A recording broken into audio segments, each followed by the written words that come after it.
गुलाम रसूल बलियावी साहब क़िबला का खिताब नायाब होना है। इस दौर में बिलखुसूस बिहार और झारखंड, बंगालो, उड़ीसा के लिए कश्ती के नाखुदा की तरह बलियावी साहब हैं जो कौमे मुस्लिम को पस्ती से निकालकर बुलंदी की तरफ ले जाने वाला काम कर रहे हैं। बड़े अजीम खतीब की आमद है। मैं तो बस यूं ही उनके लिए जमीन हमवार करने के लिए हाजिर हो आया। मैंने सूरह असर की तिलावत की। इस पर कुछ रोशनी डालने से पेशतर बारगाह रिसालत में हदिया दुरूद पाक पेश कर लें। पढ़े अल्लाहुम्मा सल्ली अला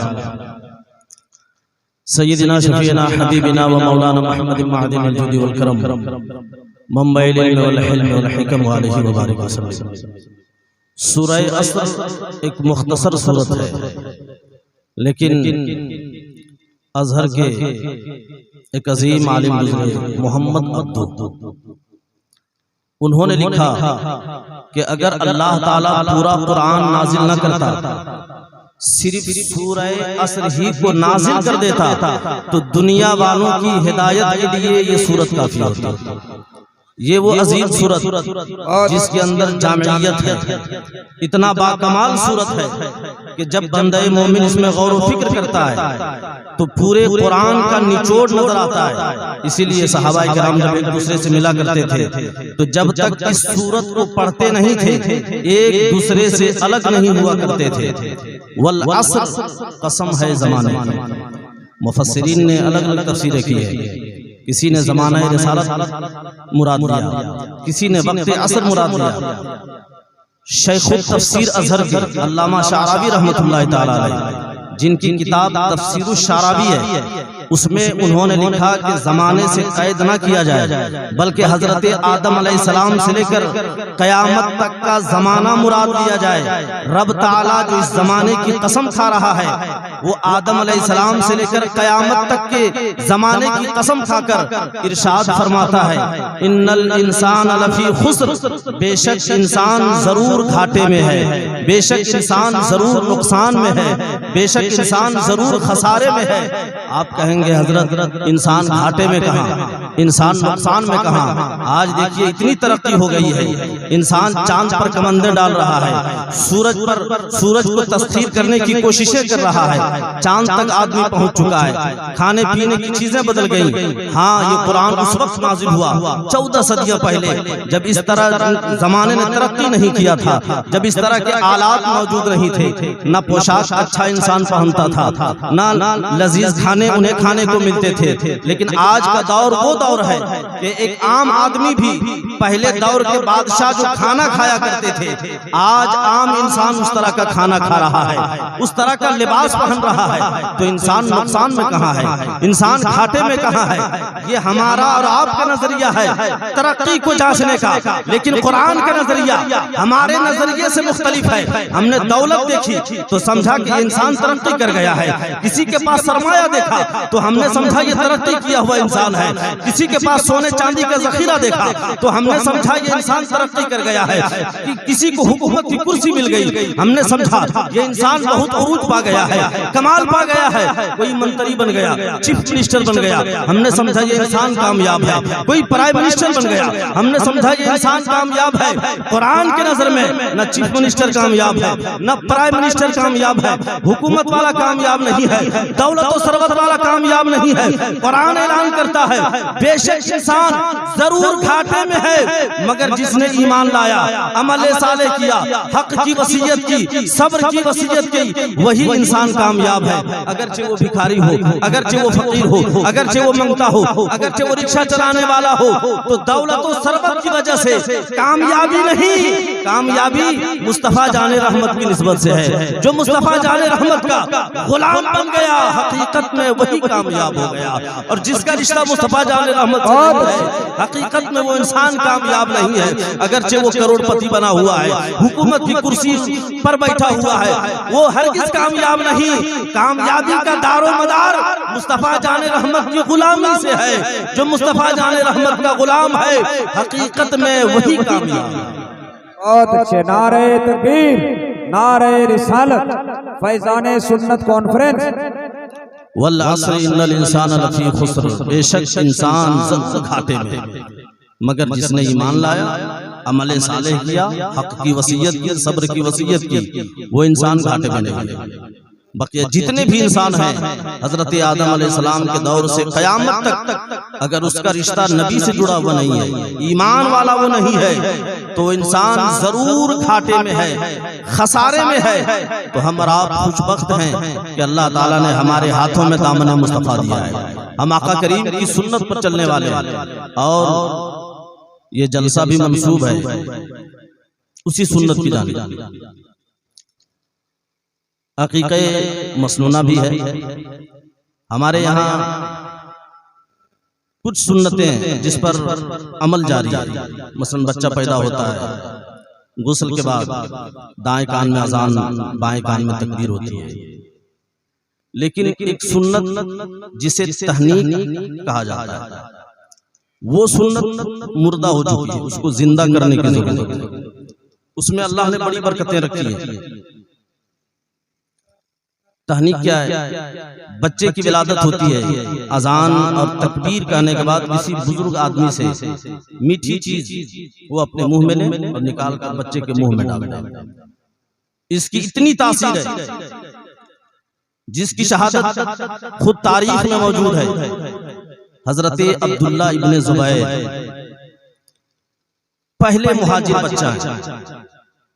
जब अल्लाह के रसूल मक्का से हिजरत करके मदीना शरीफ तशरीफ ले गए तो मुहाजिर के यहाँ कोई बच्चा पैदा नहीं हुआ था। तो यहूदी मजाक उड़ाते थे कि मुसलमानों की नस्लों को हमने बंद कर दिया है, इनके यहाँ बच्चा नहीं होगा।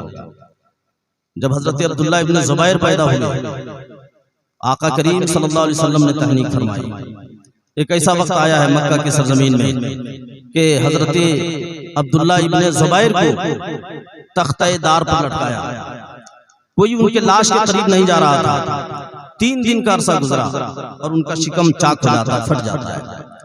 आज किसी की लाश रखी जाए तो उसे बदबू आती है, ताफुन फैलता है, लोग दूर भागते हैं, नफरत करते हैं। लेकिन हजरत अब्दुल्ला इब्ने मसूद का शिकम जब चाक होता है तो बदबू नहीं, मक्का की गलियां खुशबू से मुअत्तर हो जाती है। मक्का की गलियां महक उठती हैं। लोग हैरान हैं कि जब किसी इंसान का जिस्म सड़ता है, गलता है, तो बदबू फैलती है। ये कैसी शख्सियत है कि शिकम चाक तो हो गया है लेकिन बदबू नहीं, खुशबू फैल रही है, हर जानिब खुशबू है। तो जो बसीरत अफरोज सहाबा थे, बसीरत वाले सहाबा थे, उन्होंने इस नुक्ते की जानिब निशानदेही की कि ऐ लोगों, परेशान और हैरान होने की जरूरत नहीं है। हजरत अब्दुल्ला इब्ने ज़ुबैर के शिकम चाक होने के बाद ये खुशबू फैल रही है, ये मेरे आका की तहनीक का सदका है। मेरे आका सल्लल्लाहु अलैहि वसल्लम ने अपना लुआब दहन हजरत अब्दुल्ला इब्ने ज़ुबैर के मुंह में डाला था। एक जमाना गुजर गया, विलादत के बाद वफात का वक्त आ गया है, दुनिया से चले गए, जिस्म फट गया है। आका करीम ने जो लुआबे दहन डाला था, बादे मौत उसी की वजह से मक्का की गलियां मुअत्तर हो रही हैं, मक्का की गलियां खुशबूदार हो रही हैं। इसलिए ऐ लोगों, जहां दीगर सुन्नतों पर हम अमल करते हैं, जरूरत है उस सुन्नत पर भी अमल करने की, उस सुन्नत को जिंदा करने की, अमल तहनीक को किया जाए। आप मौलाना के पास आते हैं, हजरत बच्चे की विलादत हुई है, दाएं कान में अजान, बाएं कान में तकबीर हो गई, उसके बाद उनका लुआब किसी मीठी चीज के जरिए, खजूर के जरिए, गुड़ के जरिए, किसी और चीज के जरिए बच्चे के मुंह में डलवाइए, उसके असरात बच्चे की जिंदगी पर मुरतब होंगे। इस सुन्नत को जिंदा करने की जरूरत है। यहाँ से ये पैगाम दिया जा रहा है कि जिस तरह आप दीगर सुन्नतों पर अमल करने की कोशिश करते हैं, तहनीक वाली सुन्नत पर भी अमल करने की जरूरत है। वल अस्र इन्नल इंसान लफी खुस्र, कसम है जमाने की, बेशक इंसान जरूर घाटे में, मगर जिसने ईमान लाया, अमल सालेह किया, वो इंसान घाटे में नहीं है, वो इंसान खसारे में नहीं है, वो नुकसान में नहीं है, बल्कि उसे दोनों जहां में फायदा मिलता है, दोनों जहां में उसे सुरखरुई हासिल होती है। आप जानते हैं कि जो बंदा मोमिन जो सालेहीन में से होता है वो तो इस दुनिया में रहने के वक्त तक तबलीग का काम करता रहता है, बादे मौत भी सिलसिला थमता नहीं है। यहाँ के लोग कर्नाटक और मैंगलोर की जानिब बहुत रहते हैं। कोलार की सरजमीन पर कुतुब गौरी रहमतुल्लाहि ताला अलैह का मज़ार मुक़द्दस है। वो अजीम हस्ती जिन्होंने ईमान और अमल की दौलत पाई, तक़वा और परहेजगारी इख्तियार की, तो ज़माने में उनका नाम नुमाया हो गया, रोशन हो गया, और क़यामत तक उस तारीख को फरामोश नहीं किया जा सकता है। अफगानिस्तान की सरजमीन से चलकर हिंदुस्तान आए और हजरत महमूद बरमकी के यहाँ आकर इल्तिजा पेश की कि हजरत मुझे भी सिलसिले में दाखिल कर लिया जाए। हजरत टालते रहे कि कल आना, बाद में आना, सिलसिला चलता रहा। एक दिन काफी इसरार किया कि बाहर से जो लोग मुरीद होने के लिए आते हैं उन्हें मुरीद कर लेते हैं, अपने सिलसिले में दाखिल कर लेते हैं, और मैं बार बार इसरार करता हूँ, टाल मटोल कर रहे हैं, आज हरगिज़ ना उठूंगा और अर्ज करूंगा कि मुझे भी अपने सिलसिले में दाखिल कर लें। तो हजरत महमूद बरमकी ने कहा कि मैं तुझे अपने सिलसिले में दाखिल कर लूंगा, लेकिन एक शर्त है कि 20 साल तक तुझे दीन की खिदमत करनी पड़ेगी। हजरत ने हजरत कुतुब गौरी रहमतुल्लाहि ताला अलैह ने इकरार कर लिया और कहा कि हुजूर आपकी शर्त मुझे मंजूर है, मैं 20 साल तक दीन मतीन की खिदमत करता रहूंगा। हिंदुस्तान का दौरा करते रहे, 8 साल का अरसा गुजर गया, दीन की खिदमत करते रहे, लेकिन जो अल्लाह वाले होते उन्हें खबर हो जाती है कि इस दुनिया से जाने का वक्त आ गया है, तो अपने मुरीदीन को बुलाते हैं, खुद्दाम को बुलाते हैं और फरमाते हैं कि सुनो, मैंने मुरीद होने से पहले अपने पीर से वादा किया था कि 20 साल तक दीन की खिदमत करूंगा।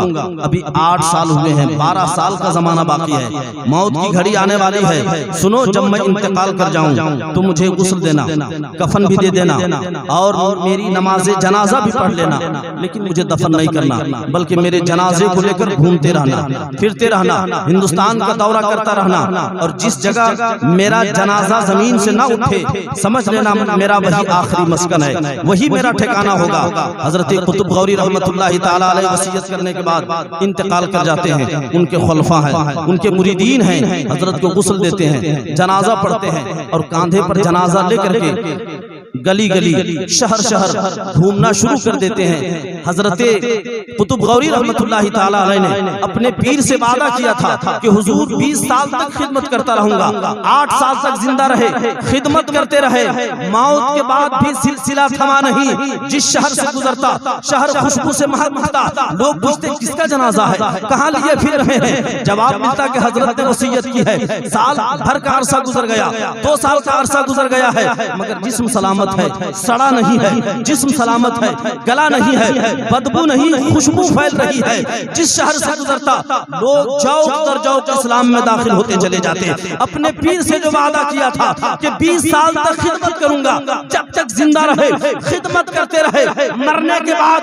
खाट पर जनाजा है, शहरों में घुमाया जा रहा है, दीन की खिदमत हो रही है, दीन की नशर इशाअत हो रही है, लोग जौक दर जौक इस्लाम में दाखिल हो रहे हैं, हिंदुस्तान की सैर कराया जा रहा है, और ये इधर से हर तरफ से होते होते ये जनाजा कोलार शहर पहुंचता है। ये कर्नाटक की सरजमीन पर आज जहां हजरत कुतुब गौरी का मजार है कोलार में, ये जनाजा वहां पहुंचता है।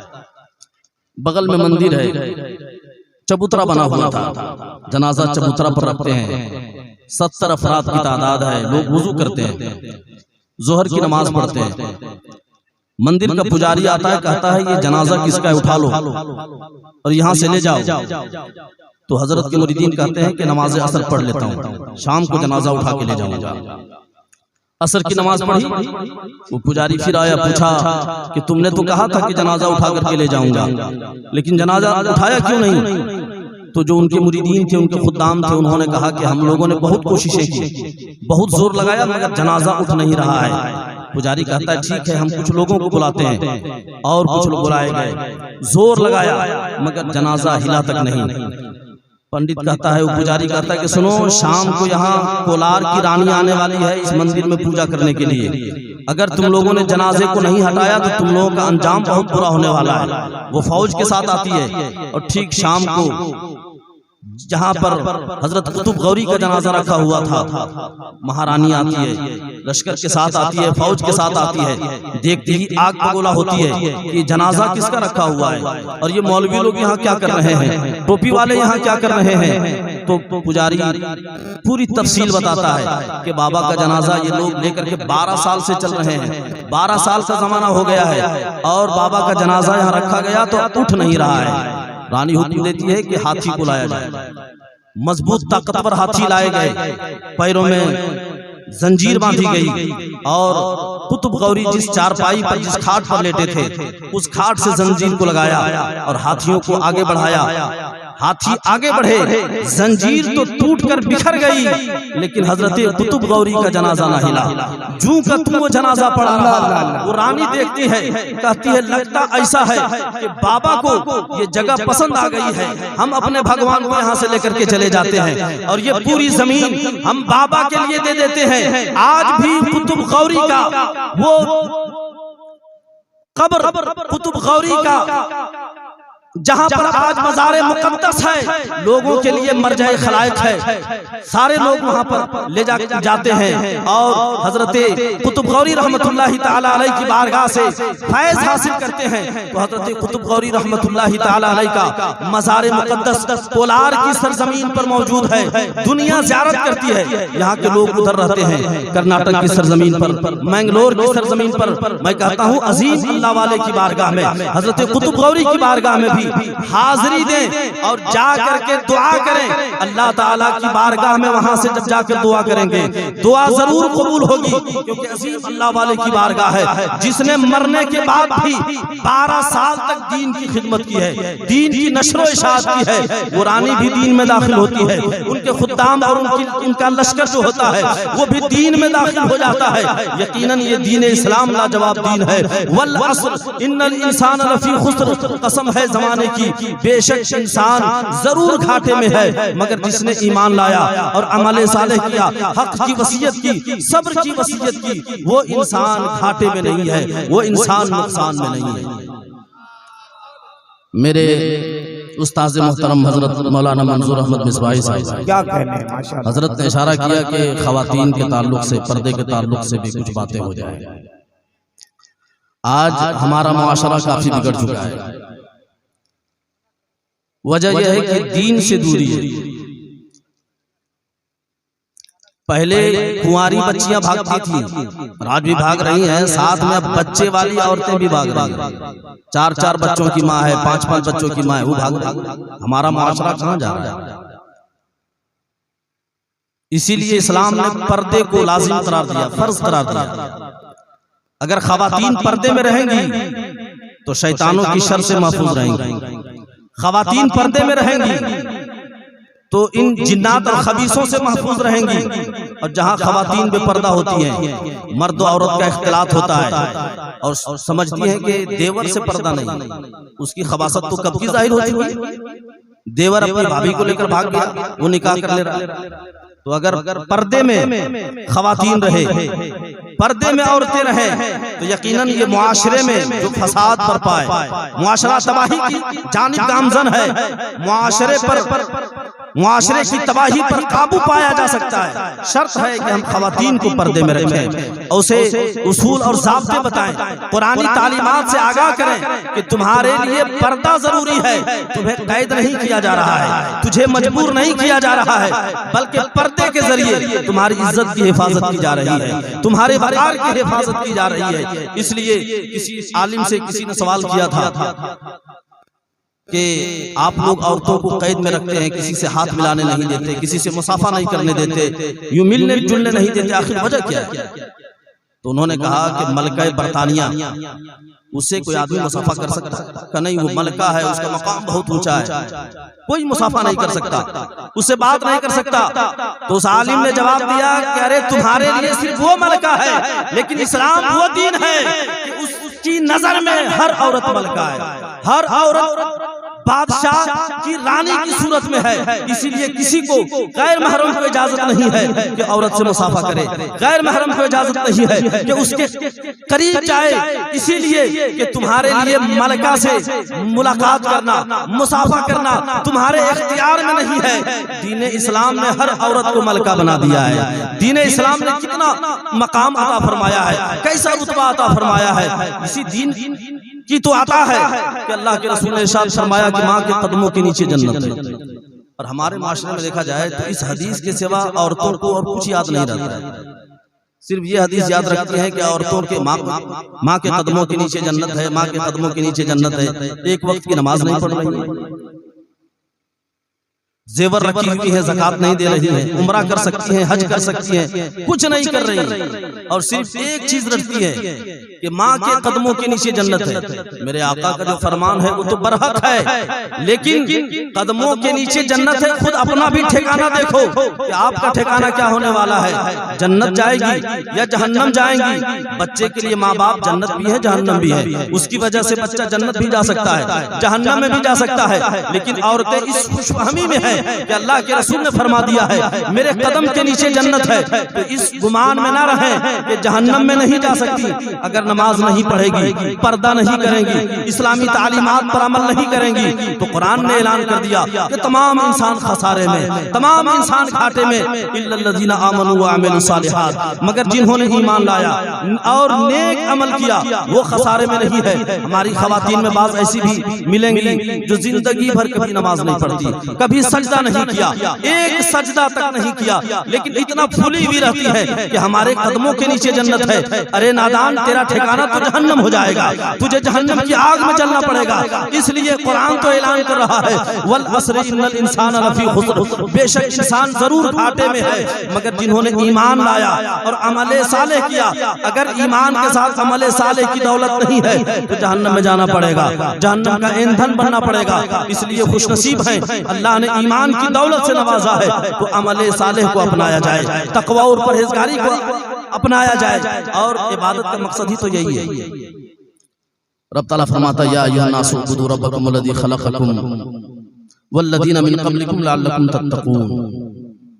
क्या ये लोगों अब अपने रब से डरो, जिसने तुम्हें पैदा किया और तुमसे पहले वालों को पैदा किया, ताकि तुम मुत्तकी और परहेजगार बन जाओ। अपने रब की इबादत करो जिसने तुम्हें पैदा किया और तुमसे पहले वालों को पैदा किया, ताकि तुम परहेजगार बन जाओ। हमारी पैदाइश का मकसद, इबादत का मकसद, बंदगी का मकसद तकवा है। हम नमाज इसलिए पढ़ते हैं मुत्तकी बन जाएं, रोजा रखते हैं, अल्लाह ने 1 महीने का रोजा फर्ज फरमाया, किस लिए फरमाया? ताकि हमारे अंदर तकवा आ जाए, परहेजगारी आ जाए। जिस तरह रमजान के महीने को तकवे और तहारत के साथ गुजारा है, इसी तरह तकवा और तहारत हमारी मुकम्मल जिंदगी में आ जाए। मैं खवातीन से कहना चाहूंगा कि अल्लाह ने बंदगी को फर्ज किया है, नमाज को फर्ज किया, रोजा को फर्ज किया, हज को फर्ज किया, ज़कात को फर्ज किया है, इसलिए फर्ज फरमाया है ताकि आपके अंदर तकवा आ जाए, आपके अंदर परहेजगारी आ जाए, आपके अंदर परहेजगारी आ जाए। अगर आपके अंदर तकवा आ गया, परहेजगारी आ गई, तो इबादत के मकसद में आप कामयाब हैं। और अगर इबादत करते रहे, नमाजें पढ़ते रहे, चुगली करते रहे, नमाजें पढ़ते रहे, गालियां देते रहे, नमाजें पढ़ते रहे, फसाद फैलाते रहे, तो याद रखें इबादत आपने कर लिया, लेकिन इबादत का जो मकसद है वो मकसद हासिल नहीं हुआ। इबादत का मकसद तकवा है, इबादत का मकसद परहेजगारी है। इसलिए हर मुसलमान को परहेजगार होना चाहिए, हर मुसलमान को मुत्तकी होना चाहिए, हर मुसलमान को तकवा गुजार होना चाहिए। जब तक तकवा हासिल ना होगा, इबादत का मकसद हासिल ना होगा। इसलिए जब इबादत करते हैं, अपना वक्त लगाते हैं नमाज के लिए, अपना वक्त देते हैं रोजा के लिए, अपना वक्त देते हैं हज उमरा के लिए, दीगर इबादतों के लिए, मकसद तो तकवा है, परहेजगारी है। अपना जाहिर भी साफ कर लें, अपना बातिन भी साफ कर लें। जाहिर साफ करना आसान है, पानी डाल दिया साफ हो जाएगा, पानी बहाया साफ हो जाएगा, लेकिन ये दिल है जहाँ पानी नहीं बहाया जा सकता, यहाँ पानी की पहुंच नहीं हो सकती। इस दिल को साफ करने के लिए अल्लाह ने एक कलमा मुकर्रर फरमाया है। आप देखें जो काफिर है, आप देखें जो मुशरिक है, नजिस है, आप उसे 7 समंदर से गुस्ल दे दें, बिहार और झारखंड के सारे पानियों से उसे नहला दें, गुस्ल दे दें, वो पाक नहीं हो सकता, वो साफ नहीं हो सकता, वो नजिस है। लेकिन कलमे तय्यब वो कलमा है कि एक बार जब बंदा पढ़ता है तो उसका दिल पाकीज़ा हो जाता है, उसकी उसका दिल सुथरा हो जाता है। तो जहाँ सारे पानी की पहुंच नहीं है, इस दिल को साफ करने के लिए कलमा तैयब का विर्द करता रहेगा, बंदे का दिल पाकीज़ा हो जाएगा, बंदे का दिल सुथरा हो जाएगा। इबादत का मकसद तक़वा व तहारत है, इसलिए उधर तवज्जो देने की जरूरत है। वल अस्र इन्नल इंसान लफी खुस्र, कसम है जमाने की, बेशक इंसान जरूर घाटे में है, मगर जिन्होंने ईमान लाया और अमल सालेह किया, हक की वसीयत की, सब्र की वसीयत की, वो खसारे में नहीं है, वो नुकसान में नहीं है। हजरत आदम अलैहिस्सलाम से लेकर क़यामत तक जितने भी लोग आएंगे, ईमान व अमल वाले ही कामयाब होंगे, और जो ईमान व अमल वाला ना होगा, दुनियावी एतबार से इख्तिदार का मालिक होगा, मालो दौलत का मालिक होगा, वो हरगिज कामयाब नहीं है। एक भिखारी, एक मंगता अगर मुस्तफ़ा जाने रहमत का गुलाम है तो यकीनन वो बंदा कामयाब है, वो कामरान है। उलमाए किराम की लंबी फहरिस्त है, शोराए इस्लाम को भी आप हज़रात को समाअत करनी है, इसीलिए इन्हीं चंद बातों के साथ अपनी गुफ्तगू समेट रहा हूँ। व आखिर दावाना अनिल हम्दुलिल्लाह।